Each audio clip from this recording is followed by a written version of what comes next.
rather because I announced myself as Eugene Valmont.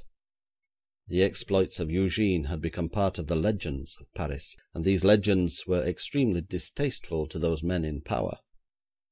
My doings have frequently been made the subject of feuilletons in the columns of the Paris press, and were, of course, exaggerated by the imagination of the writers, yet nevertheless I admit I did some good strokes of detection during my service with the French government.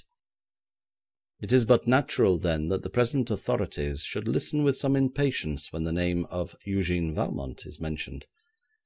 I recognise this as quite in the order of things to be expected, and am honest enough to confess that in my old time I often hearkened to narratives regarding the performances of Lecoq with the doubting shrug of the shoulders.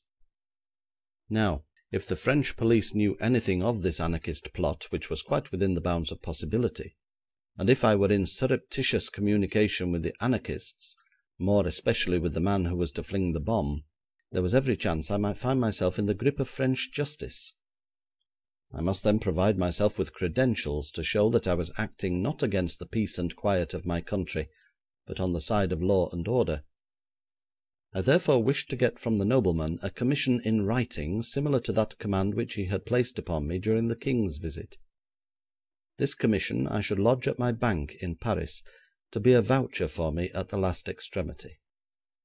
I had no doubt his lordship would empower me to act in this instance as I had acted on 2 former occasions.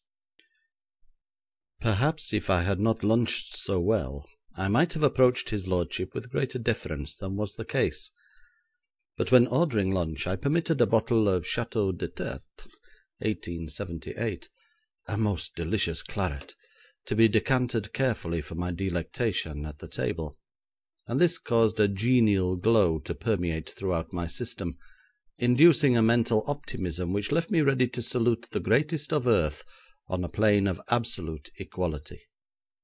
Besides, after all, I am the citizen of a republic. The nobleman received me with frigid correctness, implying disapproval of my unauthorised visit rather than expressing it. Our interview was extremely brief. 'I had the felicity of serving your lordship upon 2 occasions,' I began. 'They are well within my recollection,' he interrupted, 'but I do not remember sending for you a 3rd time. I have taken the liberty of coming unrequested, my lord, because of the importance of the news I carry. I surmise that you are interested in the promotion of friendship between France and England.' 'Your surmise, sir, is incorrect. I care not a button about it. My only anxiety was for the safety of the King.' Even the superb claret was not enough to fortify me against words so harsh and tones so discourteous as those his lordship permitted himself to use. 'Sir,' said I, dropping the title in my rising anger, 'it may interest you to know that a number of your countrymen run the risk of being blown to eternity by an anarchist bomb in less than 2 weeks from today. A party of business men, true representatives of a class to which the preeminence of your empire is due, are about to proceed.' 'Pray spare me,' interpolated his lordship wearily. 'I have read that sort of thing so often in the newspapers. If all these estimable city men are blown up, the empire would doubtless miss them as you hint, but I should not, and their fate does not interest me in the least, although you did me the credit of believing that it would. Thompson, will you show this person out?' 'Sir, if I desire your presence here in future, I will send for you.' 'You may send for the devil,' I cried, now thoroughly enraged, the wine getting the better of me. 'You express my meaning more tersely than I cared to do,' he replied coldly, and that was the last I ever saw of him. Entering the cab, I now drove to my flat, indignant at the reception I had met with. However, I knew the English people too well to malign them for the action of one of their number, and resentment never dwells long with me. Arriving at my rooms, I looked through the newspapers to learn all I could of the proposed business men's excursion to Paris, and in reading the names of those most prominent in carrying out the necessary arrangements, I came across that of W. Raymond White, which caused me to sit back in my chair and wrinkle my brow in an endeavour to stir my memory. Unless I was much mistaken, I had been so happy as to oblige this gentleman some 12 or 13 years before. As I remembered him, he was a business man who engaged in large transactions with France, dealing especially in Lyons and that district.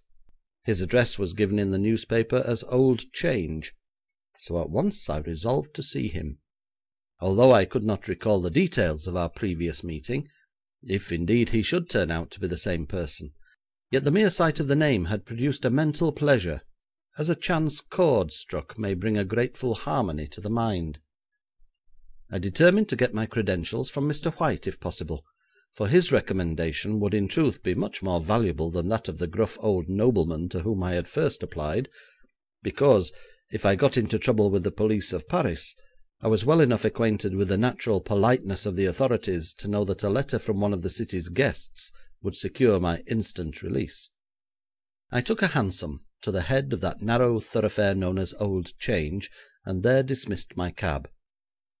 I was so fortunate as to recognise Mr. White coming out of his office. A moment later, and I should have missed him.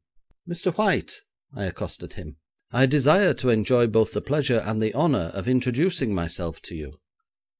"Monsieur," replied Mr. White with a smile, "the introduction is not necessary, and the pleasure and honour are mine. Unless I am very much mistaken, this is Monsieur Valmont of Paris." "Late of Paris," I corrected. "Are you no longer in Government service, then?" "For a little more than 10 years I have been a resident of London." "What, and have never let me know? That is something the diplomatists call an unfriendly act, monsieur. Now, shall we return to my office, or go to a café?" "To your office, if you please, Mr. White. I come on rather important business." Entering his private office, the merchant closed the door, offered me a chair, and sat down himself by his desk. From the first he had addressed me in French, which he spoke with an accent so pure that it did my lonesome heart good to hear it. "I called upon you half a dozen years ago," he went on, "when I was over in Paris on a festive occasion, where I hoped to secure your company, but I could not learn definitely whether you were still with the government or not." "It is the way of the French officialism," I replied. "If they knew my whereabouts they would keep the knowledge to themselves."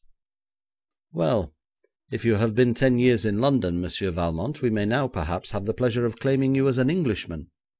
So I beg you will accompany us on another festive occasion to Paris next week. Perhaps you have seen that a number of us are going over there to make the welkin ring." "Yes, I have read all about the business men's excursion to Paris, and it is with reference to this journey that I wish to consult you." And here I gave Mr. White in detail the plot of the anarchists against the growing cordiality of the two countries. The merchant listened quietly without interruption until I had finished, then he said: "I suppose it will be rather useless to inform the police of Paris." "Indeed, Mr. White, it is the police of Paris I fear more than the anarchists. They would resent information coming to them from the outside, especially from an ex-official, the inference being that they were not up to their own duties. Friction and delay would ensue until the deed was inevitable. It is quite on the cards that the police of Paris may have some inkling of the plot, and in that case, just before the event, they are reasonably certain to arrest the wrong men. I shall be moving about Paris, not as Eugene Valmont, but as Paul Ducharme, the anarchist.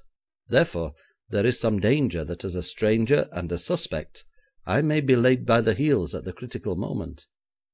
If you would be so good as to furnish me with credentials, which I can deposit somewhere in Paris in case of need, I may thus be able to convince the authorities that they have taken the wrong man." Mr. White, entirely unperturbed by the prospect of having a bomb thrown at him within 2 weeks, calmly wrote several documents, then turned his untroubled face to me and said in a very confidential, winning tone: "Monsieur Valmont, you have stated the case with that clear comprehensiveness pertaining to a nation which understands the meaning of words and the correct adjustment of them, that felicity of language which has given France the first place in the literature of nations. Consequently, I think I see very clearly the delicacies of the situation. We may expect hindrances rather than help from officials on either side of the Channel. Secrecy is essential to success. Have you spoken of this to anyone but me?' 'Only to